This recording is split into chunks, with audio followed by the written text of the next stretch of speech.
The Uber app chimed in my pocket like a small bell calling me to a journey I hadn't planned for.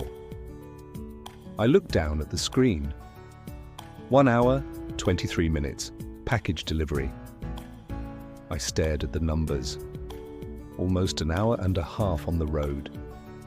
That's long enough for silence to take over, long enough for memories to walk in uninvited, long enough for the road itself to become a mirror. I pressed accept, shifted in my seat, and started driving towards the pickup. The engine hummed, low and steady. I put on some golden oldies from the 50s and 60s. Smooth, sweet music, trying to fill the car with comfort. But no matter how high I turned the volume, the music couldn't quiet the noise in my head. I arrived at the pickup location. A man named Hardik came out. "I just have this package for delivery," he said. "A person called Oleg will pick it up upon your arrival. Thank you." I confirmed the delivery address and drove off. Today, it was going to be me and my thoughts. The road rolled out in front of me like an endless ribbon. The tires made a soft, rhythmic sound on the asphalt. And suddenly I was back in time. I could see myself, a young man in a black gown, standing under the blazing Nigerian sun. The sound of ululations, my father's proud laughter, the tears in my mother's eyes, my degree certificate held up like a trophy.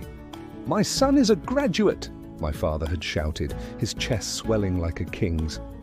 That day, I believed the whole world was waiting for me. Then Canada came. A new land, new hope, bigger dreams. I pictured myself in polished shoes, walking into tall glass buildings, shaking hands across wide conference tables. But life had its own story to tell. The job I found was good, but the bills were louder. Rent, insurance, internet, subscription fees, groceries, endless bills. The numbers just never seemed to balance. And that's how rideshare became my second life, my lifeboat in this ocean called survival. I tapped the steering wheel and whispered, "Life and God day Shah." Traffic slowed near a school zone. I glanced to the right and saw children spilling out of a playground, their laughter rising into the autumn air. It made me think of my own kids. My God, their schedules could break a soldier. Soccer on Monday, swimming on Wednesday, ballet squeezed into the weekends. Sometimes I felt less like their father and more like their personal chauffeur. But I loved it. I loved the way they searched for my face in the bleachers, the way my daughter ran into my arms after practice, sweaty and tired, whispering, "Did I do well, Daddy?" That single moment was worth everything. Still, sometimes I wondered, was I present enough for them? Would they remember me as the dad who always showed up, or the dad who was always tired, always driving? A car honked behind me. I jumped. The light had turned green. I pressed the gas pedal, but my heart stayed heavy.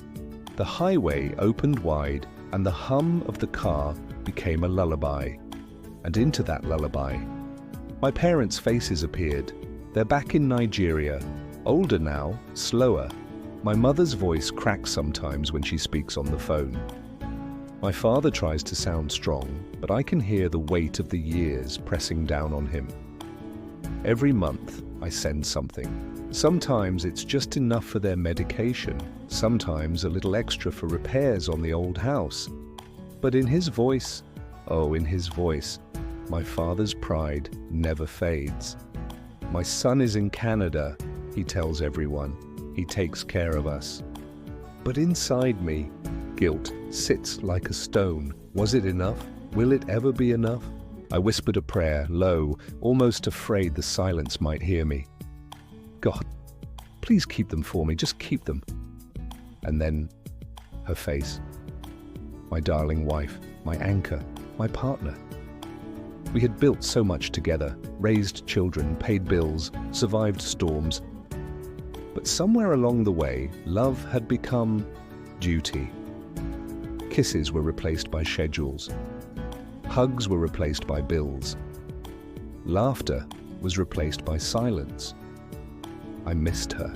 Not just her body, but her laugh, her softness, the way she used to rest her head on my chest, whispering secrets in the dark. My lips curved into a grin as my mind wandered. What if, one evening, I surprised her? Candles, soft music, an intimate massage, just us reconnecting, body and soul. I chuckled to myself. Ah, Emmanuel, you are still a romantic. A driver in the next lane gave me a strange look. I just laughed even harder. The road stretched on, endless. And in that silence, another thought came. 50. My birthday, just around the corner, half a century. Should I celebrate? Or should I just let it pass like any other day? I pictured a hall, music, dancing, children running around, friends raising glasses, my wife glowing in a new dress.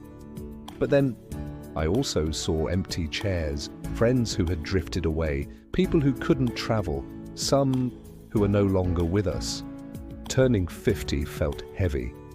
What had I really achieved? Was this the life I imagined when I graduated?